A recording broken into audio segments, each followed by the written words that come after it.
வணக்கம் உறவுகளுக்கு. இன்றைய பதிவுனா 2/4/2026 வியாழக்கிழமை, தமிழ் மாதத்துக்கு பங்குனி மாதம் 19ஆம் தேதி. இன்னைக்கு சதய நட்சத்திரம், பூராட்டாதி நட்சத்திரம். இவங்க 2 பேருக்கும் சந்திராஷ்டமம். என்ன சார் சந்திராஷ்டமம்னா என்னன்னு கேட்டிங்கன்னா, இன்று நீங்கள் அதிகமாக குடும்பத்திலும் சரி வெளியிலையும் சரி ரொம்ப கூடுதல் பேசாமல் அமைதியாக இருப்பது நல்லது. சரிங்களா? இதுதான் சந்திராஷ்டமம். இதற்கான விளக்கத்தை அடுத்த வீடியோவில் நாளைக்கு சொல்கிறேன். இன்னைக்கு கொஞ்சம் அதிகமான ஒர்க் இருக்கிறதுனால. சரி, இன்னைக்கு என்ன சார் தலைப்பு? நிறுவனமாக பிறக்கும் நாம் அப்படின்னு இருக்கே அப்படின்னு சொல்ல உடனே எல்லாரும் செக்ஸியாக இருக்கேன்னு நினைப்பீங்க. அதாவது ஒரு மருத்துவர்கிட்ட நாம் போய் உடல் பரிசோதனைக்கு போனோம்னா நம்மளுடைய உடல்களை அவர் முழுமையாக தான் பார்க்கக்கூடிய சூழ்நிலை வரும். அதுபோலத்தான் நாம் பிறக்கும்போது எதுவும் இல்லாமல் பிறக்கின்றோம், நிறுவனமாக பிறக்கின்றோம். அதாவது நாம் பிறக்கும் பொழுது நாமளை முதல் குளியல் யார் குளிப்பாட்டுவார்? எல்லாரும் சொல்லுவாங்க பெற்றது யாரு, தாயின்னு. யாருக்கும் தெரியாது முதல் குளியலை குளிப்பாட்டுவது.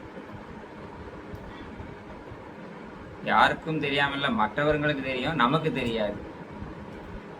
நமக்கு முதல் குளியலும் யார் என்று தெரியாது, கடைசி குளியலும் யார் என்று தெரியாது. சரிதானே நான் சொல்றது மக்களே? நாம் பிறக்கின்ற பொழுது ஒற்று துணி இல்லாமல் பிறக்கின்றோம்.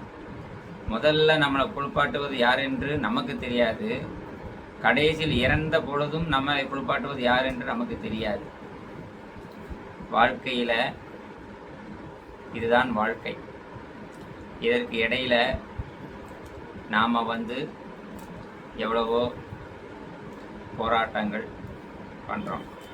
அதுபோல தான் இடைப்பட்ட காலங்களில், பிறப்புக்கும் இறப்புக்கும் இடைப்பட்ட காலங்களில், நாம் வளர்ந்து வரும் காலங்களில் நமக்கு தாய்க்கு பின் ஒரு தாரம் ஒன்று வேண்டும் என்றும் என்பதற்காகத்தான், நம்ம வாழ்க்கை துணையை தேடுவதற்காகத்தான் நாம் அலைகிறோம்.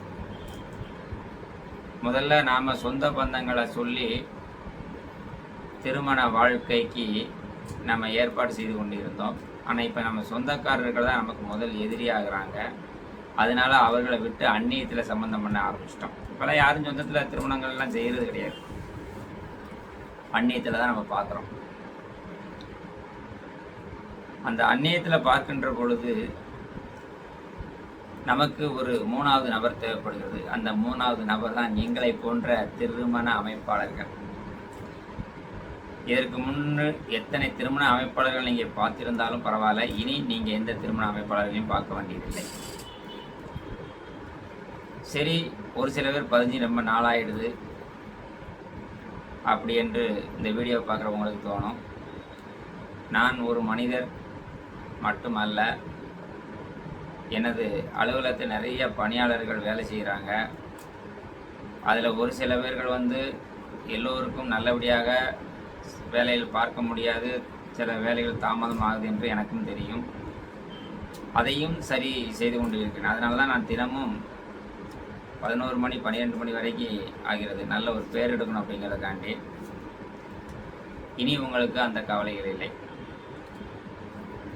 நான் நாளைக்கு 3ஆம் தேதி 4ஆம் தேதி முதல் தினசரி உங்களுக்கு ஒரு 50 மணமக்கள் விவரம் தருகிறேன். அதில் எது பிடிக்கென்று பாருங்கள், நீங்களே அதில் பேசலாம். சரிங்களா? ஒவ்வொருத்தருக்குமே 50 100 என்று தருகிறேன். நீங்களும் பேசுங்க. நாங்கள் உங்களுடைய விவரத்தை ஒவ்வொரு வீட்டுக்கு அனுப்புகிறோம். அனுப்பும் பொழுது இதில் என்ன வருதுன்னா, ஒவ்வொருத்தங்க பேசுகிறத பார்த்தே அவங்க மிரண்டுறாங்க. இன்றைக்கி ஒரு பொண்ணு வீட்டில் பார்த்தீங்கன்னா, ஒரு முதலியார் வீட்டிலேருந்து ராஜபாளையத்துலேருந்து வந்தாங்க.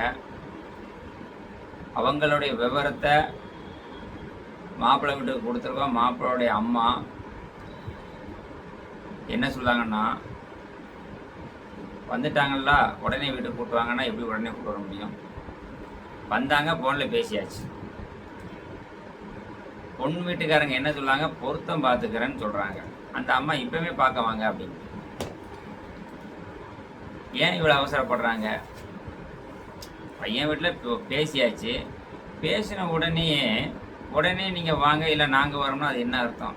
அதுதான் பேசவே பயப்படுறாங்க. ஜாதகத்தை பார்த்துட்டு அவங்களுடைய ஊரில் பக்கத்தில் 2 பேரை வச்சு விசாரிச்சுட்டு தான் வரணும்னு நினைப்பாங்க. இது புரிய மாட்டேங்குது ஒரு சில. அதுக்காக மக்கள் கொஞ்சம் பொறுமையாக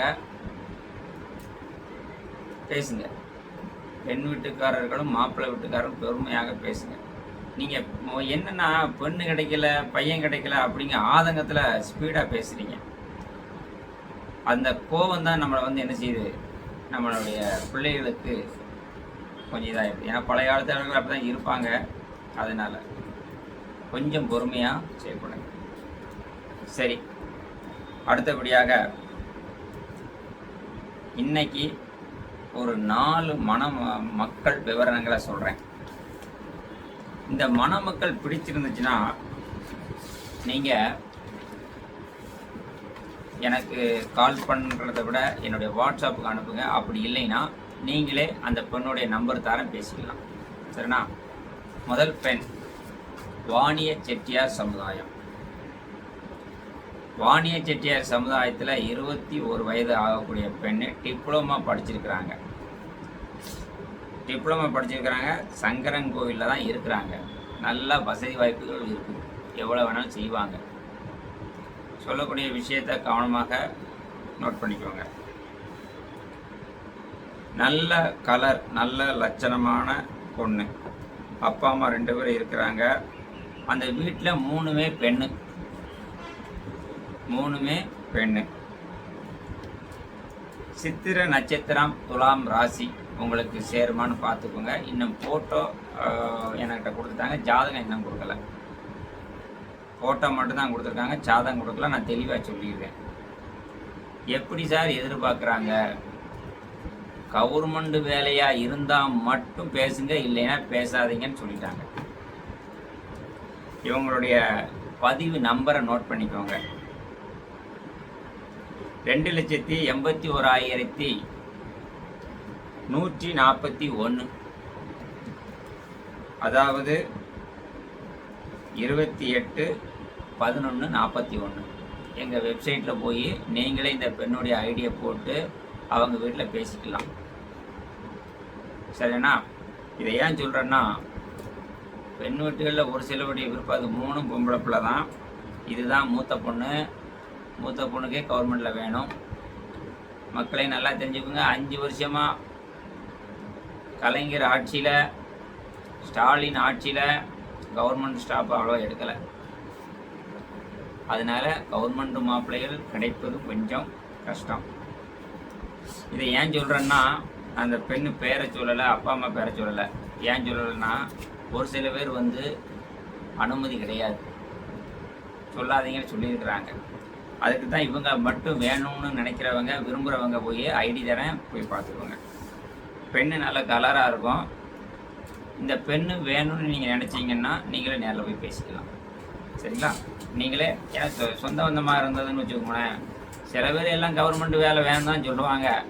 கடைசி சொந்த பந்தங்களை பார்த்துட்டு சரி குடும்பத்தை பார்த்துட்டு கொடுக்கறதுக்கு வாய்ப்புகள் இருக்குது. நிறைய குடும்பங்கள் அப்படி தான் இருக்குது.